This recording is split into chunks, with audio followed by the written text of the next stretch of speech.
ಅಲ್ಲ, ಎಲ್ಲರೂ ಸೇರಿ ಕೂಗೋಣ. ಆಕ್ಚುಲಿ ವೇದಿಕೆ ಮೇಲೆ ಬಂದಂತ ಪ್ರತಿಯೊಬ್ಬರಿಗೂ ಮಾತಾಡ್ತಿರ್ಬೇಕಾದ್ರೆ ಸ್ವಲ್ಪ ಶಿವರಿಂಗ್ ಅನಿಸ್ತಿತ್ತು, ಹಾಗೆ ಏನು ಮಾತಾಡಬೇಕು ಅಂತ ಅನಿಸ್ತಿತ್ತು. ಇವಾಗ ನನಗೂ ಅದೇ ಫೀಲ್ ಆಗಿರೋದು. ಬಂದ ತಕ್ಷಣ ಭಯ ಆಗ್ತಿದೆ ಏನು ಮಾತಾಡೋಣ ಅಂತ.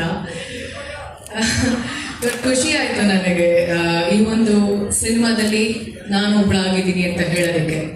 ಆ್ಯಂಡ್ ಲ್ಯಾಂಡ್ ಲಾರ್ಡ್ ಸಿನಿಮಾ ನನಗೆ ಫಸ್ಟು ಈ ಒಂದು ಅಪ್ರೋಚ್ ಅಂತ ಬಂದಾಗ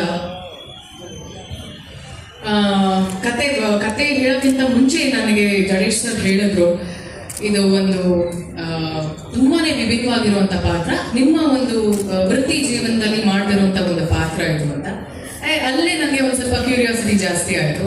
ಅದಾದಮೇಲೆ ನನಗೆ ಒಂದು ಮಾತು ಹೇಳ್ತಾರೆ, 18 ವರ್ಷದ ಮಗಳಿಗೆ ನೀವು ತಾಯಿ ಆಗಿರ್ತೀರ ಈ ಸಿನಿಮಾದಲ್ಲಿ ಅಂತ.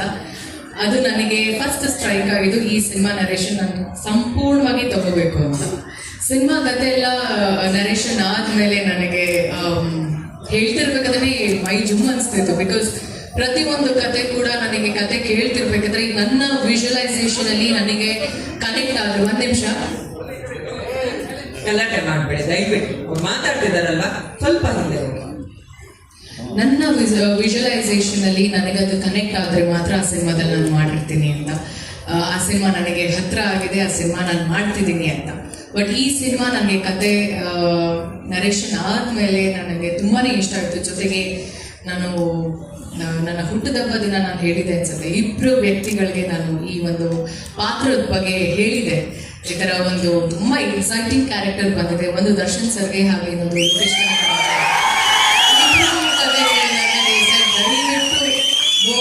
ಅಂತ ಹೇಳಿದ್ರು. ಸೊ ನನಗೆ ಅದೊಂಥರ ಚಾಲೆಂಜಿಂಗ್ ಆಗಿ ಇತ್ತು. ಸೊ ಹಾಗೆ ಆ್ಯಂಡ್ ಈ ಸಿನಿಮಾ ಮೊದಲನೇ ದಿನ ನನಗೆ ಒಂದು ನಿಮಿಷ ಪ್ಲೀಸ್, ಒಂದು ನಿಮಿಷ ನನಗೋಸ್ಕರ ದಯವಿಟ್ಟು ಒಂದು ನಿಮಿಷ ದಯವಿಟ್ಟು ಅವ್ರು ಮಾತಾಡಿ ಮುಗಿಸ್ಬಿಡ್ಲಿ.